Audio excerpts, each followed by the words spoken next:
Hi everyone, we are back again at Kandy Times, and today it's a very special segment. We are very proud and nervous to have the youngest scientist, scuba diver and a researcher among us.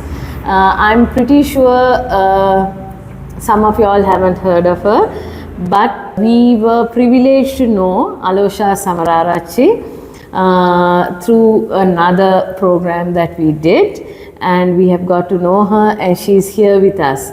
We are very proud, and we feel very prestige to know you and for you to be here with us at Kandy Time. So welcome, Alosha. Yes, hello. Hi. So Alosha, it has been it has been a great deal for me to study your profile, and I had to do a lot of research to know what the things that you have done. You have achieved some of the things that I don't think even an adult sometimes in their whole lifetime would achieve. So you have been a speaker on TEDx and any various platforms, even for the Ocean Day in IUCN. Yes. And you are a marine biologist as well as you study astrobiology. Yeah. Yes. And then you are a scuba diver, which I would love to do but never has got myself to do it. And you are a youth advocate and a global representative of Manta Trust and many other trusts like that. Yes. So tell me a little about you, like when you started, how old you are now, and which school you go to, things like that. So I started liking marine biology when I was about 6 years old. Before that, I actually wanted to be an astronaut because, you know, almost every kid has that dream to like go into space and like see different planets. But then I gradually became interested in marine biology because what's there not to be interested about?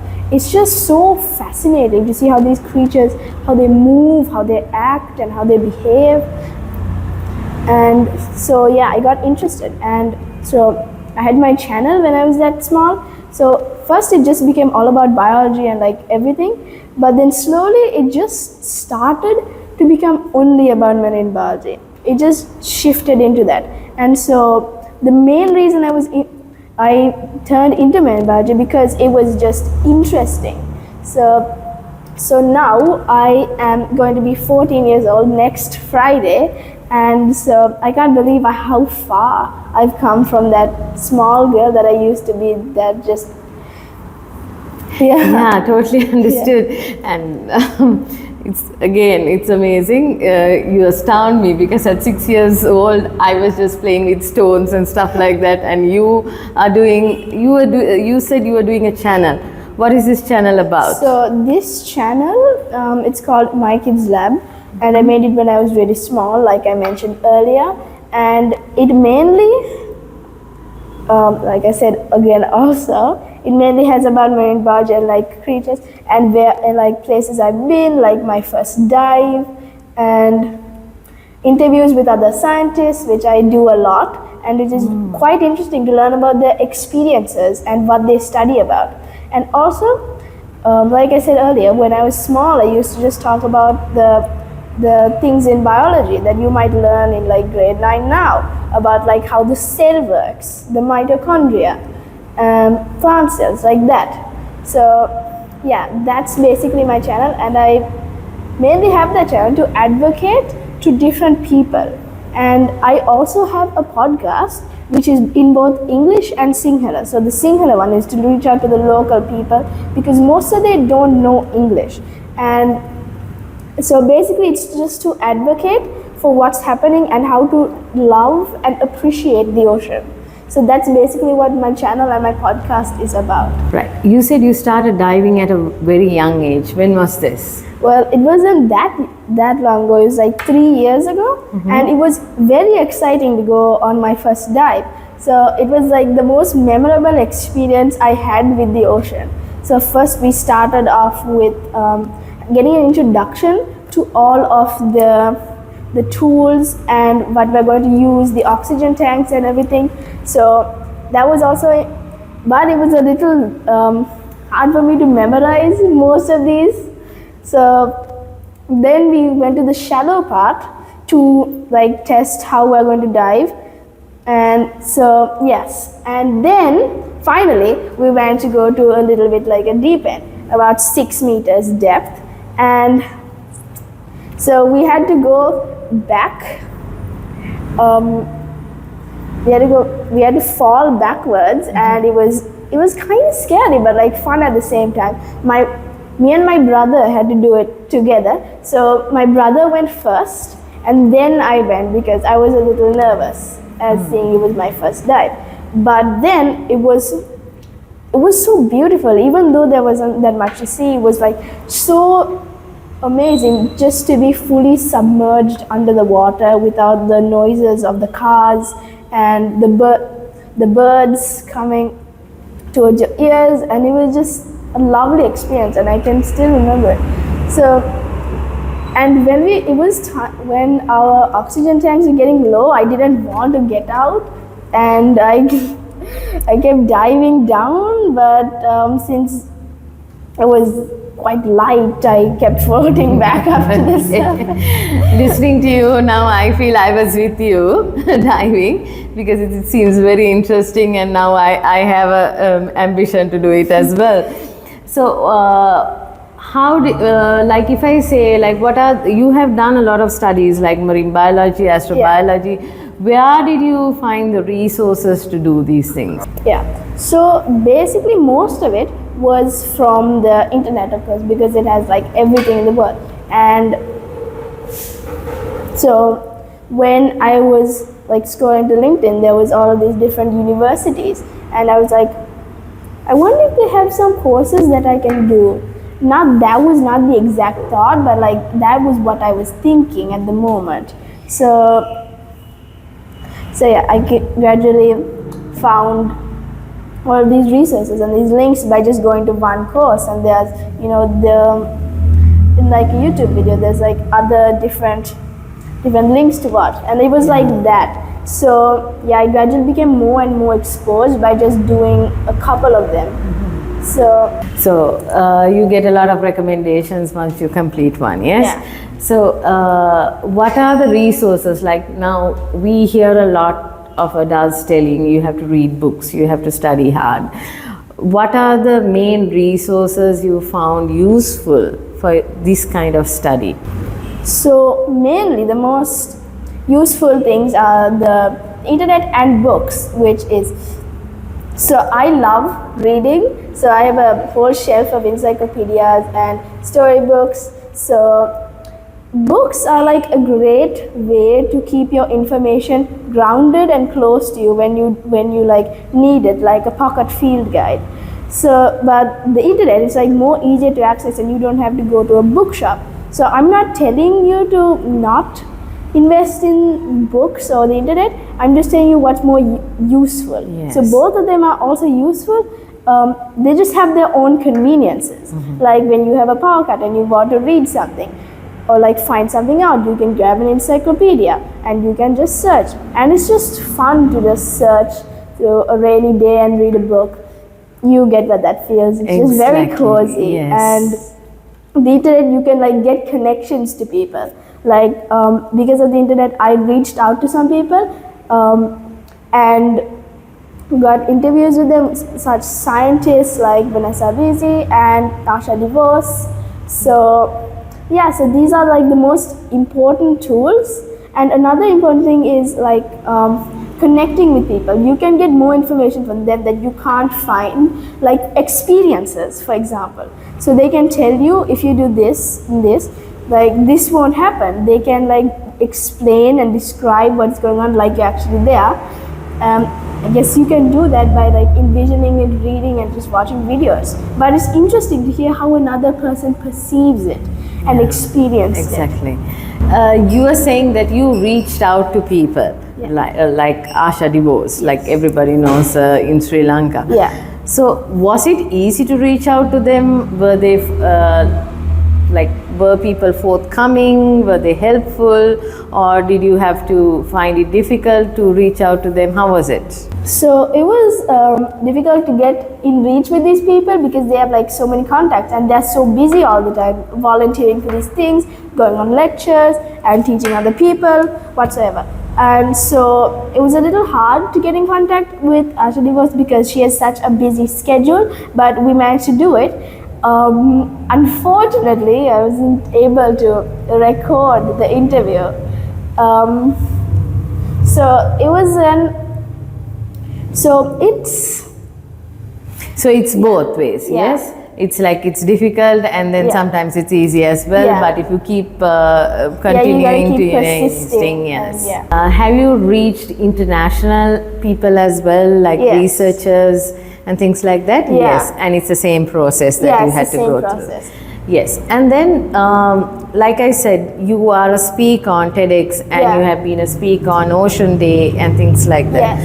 How were you able to be part of those platforms? So basically, I didn't get in touch with them, but they reached out to me because like I have a lot of things That you like go on. recommendations and like courses. So like it was a really fun experience to actually go in front of people and talk instead of recording a video and posting it online. So I really love public speaking, and I'm in the Gavel Club at my school, Hillwood College, and the Nature Club there. So yeah, so basically they reached out to me. You said that you are part of societies in your school as Yes. well. Now, when I look at your profile, I see that you have studied a vast area, you have a vast knowledge. How does school feel to you? Because my first question when I saw your profile was, how does she feel after studying so much? How does she feel to go and study the 3 times table or 2 times table? How does that feel? So how does school feel to you? So school is I gotta admit it's kind of hard because like to keep up with all the marine biology and these subjects, but I managed somehow. Then that's mostly because of the help of my parents, because they helped me manage the marine biology and school at the same time. So I guess I'll have to focus a little bit more on school because I have like exams and all these projects and everything. But that doesn't mean I'm gonna let go of marine biology and not like focus on it. So school is, I don't know how to say it, but it's fun. It's mostly fun, and yeah, it's annoying when the teachers like scold you for not doing a little piece of homework or like being late to class. But so school is just a fun experience, and I feel like it's actually like one of the most important things that we need, education. So because of school, I have so many friends, and yeah, so school has been like for any other child, yes? Yeah. So when you have to do homework, you get annoyed. Yes. And study and exams are hard, those things like that. So how has been the support from your friends? How do they look at you, and being a marine biologist, having so much of knowledge and doing so many things? How do they react to you? So they are the best friends I could ask for, and they're like really supportive, and they like tell their parents and their other friends about this. Hey, you gotta check out my friend's channel. She's so good at this. So, and I really appreciate the support from my friends and my family. So it's been like very supporting to me through this journey, and I'm very grateful for my friends and my family. Okay, you said that your family and your friends supported. So, like if I be specific, who are your biggest supporters? So my biggest supporters are my parents. So especially my father, because he helps me edit my videos and like make like posters about the new webinars that are going to be coming up. And so yeah, they're my biggest supporters, and second on the list are going to be my friends. So yeah, so my parents are my biggest supporters, just to put it simply. Yes. So what are the challenges that you have faced? Like now you are very young, you're just 14 years old, but you started this when you were 6 years old. And we have a saying sometimes in our culture, children have to be seen but not heard. Yeah. So when you are so smart, you cannot just be seen, but you have to be heard as well, yes? So how has that been, like the community or your elders approach to you? Have they called you, like sometimes when children are too smart and we don't know something, we try to brush them off by saying, oh, you're Pandita, so keep quiet, that kind of thing. So has that happened to you? Yeah, actually that has happened, because when I was small, I used to be like, I still am interested, and I'm like really interested in these things, and I learn some new things, and then I go tell them my teacher, like the first 10 elements of the periodic table. So I go to my teacher and I tell her, teacher, do you know the first 10 elements of the periodic table? And she's like, I'm going to teach a lesson now, so go sit down, you can tell me later. And then, so as a small child, that made me kind of sad. I think that is the case, especially sometimes, especially in Sri Lanka, but in other countries too. Like adults are scared of what they don't know. So the only way they know to brush that thing off is by avoiding it. Like they are not curious, they don't want to know what's happening.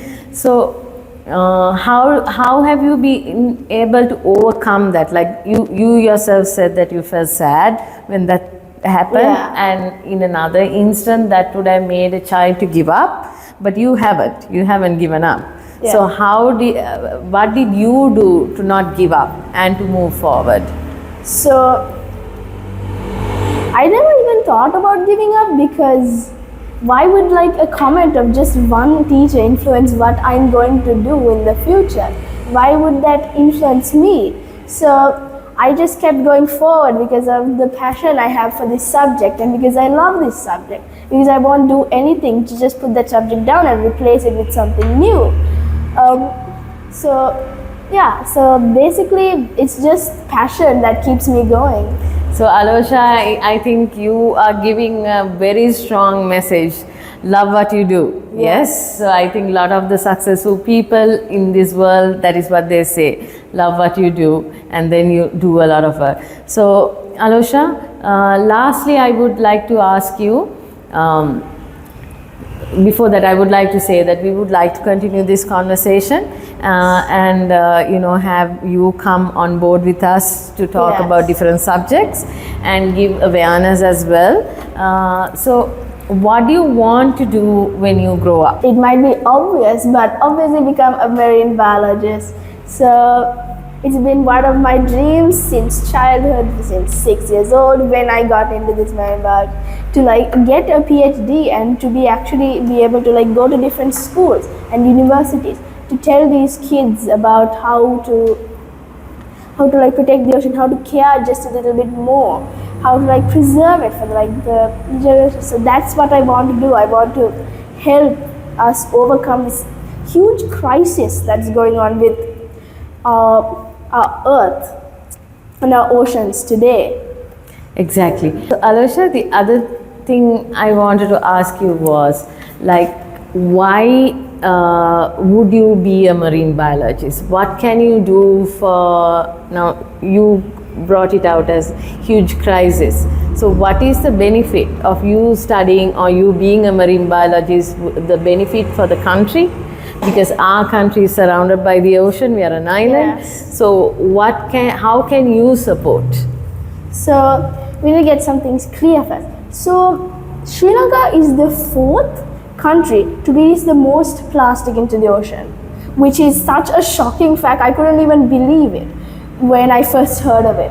It's so unbelievable. So these people, they don't know what's going on. They don't know what impact. So the local people, like the people that are in rural areas, they don't know, they don't have like any connections, they don't know what's going on. No offense to all the people there, but so they do these things without knowing, and so that implies to all the other people as well. So because this message isn't that brought out in this country, because there's not many people supporting this, what this crisis is and what's going on. No offense to all the people out there, but most of them, they just care about their own needs and what they want at what's at the moment. They don't give a time to look at the future and to think, what would happen if I did this, if I did that? No. Even today, while I was walking on the road in the bus, I saw people just throwing plastic into the rivers, the streams nearby, not even giving it a second thought.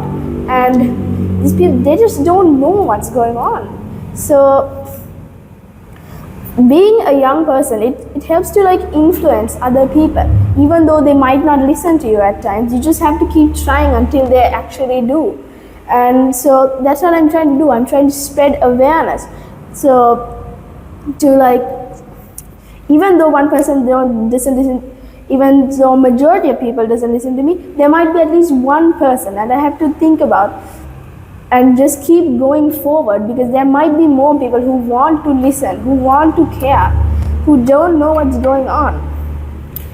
Yeah, that's a great message, Alosha. That is like one step at a time, and change one person at a time. Yes, yes, that's a very strong message.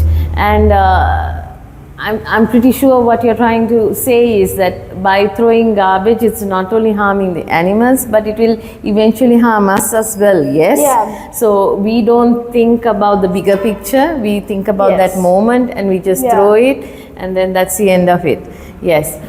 So Alosha, any message to youngsters of your age, like who wants to study something like this? Any message to them? So, so there are many resources that you can access easily, like the internet, and so there are books, there are resources everywhere. That's how I learned. That's how I'm in this position today. How I learned so much, and it's just, you just have to have a passion for it. And if you really want, you can just reach out to people that are willing to help you at any given moment. There are so many people that are willing to support anyone, but the big problem we have in this country is that they don't support the young children, but that is not a reason why you should stop. Even you need to still keep finding opportunities on how to, you need to reach out to people, and even though they don't hand out the opportunities to you, you need to grasp for it. You need to ask them, can you give me this chance? I want to be part of this. Yeah, you get what I mean. Yeah, yes. Exactly. So what you're trying to actually say is that don't wait till opportunity comes to you, go to the opportunity. Yes? Yes. Knock on doors, open as many doors as you can. Alosha, it has been a real pride and honor to have been able to interview you and to get to know you actually, and it has been inspiring other than marine biology as well, because you have given ideas, you have given points for anybody to use in their own life. Yes. Like where you can change one person at a time, never give up, never listen to anybody complaining about you or the things that one person says about you. If you are passionate about what you do, just go ahead, bulldoze over and do what you have to do. Yes? So that has been wonderful talking to you, and that coming from a 14-year-old girl is amazing. But right now I would also like to bring in your family. To the audience, I would like to say how I met Alosha was when we went to Kandy to volunteer to clean Kandy after the exposure of the tooth relic. And there we met Alosha's father and his younger brother, who was 13 years old. And if you have watched our videos, we'll know Shane.